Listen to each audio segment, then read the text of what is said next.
I thought it'd be interesting if we spent some time on the channel looking at fantasy football. I know how many of you are into fantasy football. I know how many of you are getting your asses blasted going into week 5, and right now is a crucial time as bye weeks and injuries will start to affect our starting lineups. So let's take a look at some players I would start and some who may be on my bench this week. And I'm not going to give you the same boring picks. Rather, I want you to rethink who you might ordinarily be sitting or starting. My first start of the week, A.J. Dillon for the Green Bay Packers. Dillon is averaging 11 rush attempts per game, and even though his yards per carry has been horrendous this season, he will see a lot of opportunity against a Raiders D that allows 135 rush yards per game. Aaron Jones is also questionable to suit up Monday night as he is recovering from a hamstring injury. Even if Jones does play, I can see Dillon getting a bigger workload against an atrocious run defense. I figure so much opportunity against a really bad run defense could give Dillon the opportunity he's really needed. My next must start for the week is Breece Hall. Breece has also had a slow start coming off an ACL injury, and with the Jets losing star QB Aaron Rodgers, they haven't been in a position to put up consistency fantasy points at all. Not to worry, however, as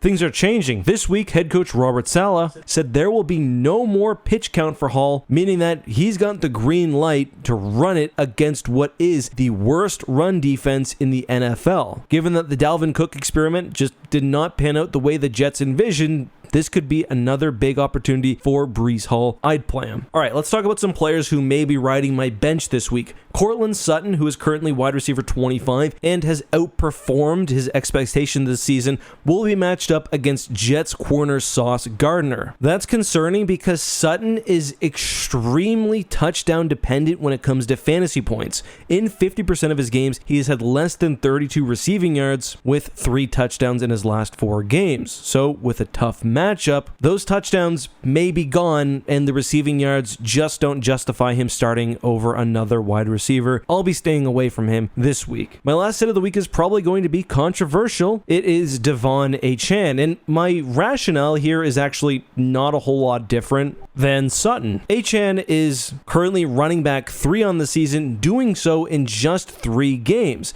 Last week, he had only 8 rushing attempts and managed to finish RB4 for the week. You may be seeing where this is going. He does draw a nice matchup against the Giants defense. However, I just don't see how he can continue to average 17 yards per carry. I like volume plays at my running back position, and he has definitely outperformed expectations on those very limited carries and opportunities. I just can't trust somebody who's only ran the ball 27 times. I'm not saying you have to bench him, but if you have another running back who could put up some good numbers, I would consider it. But my last sleeper for the week is Cincinnati receiver Tyler Boyd. With T. Higgins ruled out on Sunday, there should be lots of targets for Boyd as he slots in at wide receiver 2 next to Jamar Chase. So I'd say play him. The Bengals have to perform at some point this season, and why not this week against a 1-3 Cardinals team who has been up and down all year. Look for Tyler Boyd to be a sneaky play in this upcoming week. But who do you think takes the fantasy football community by storm this week? Who will be the breakout player? How long will it take for us to get canceled due to our running back opinions? Let us know down below.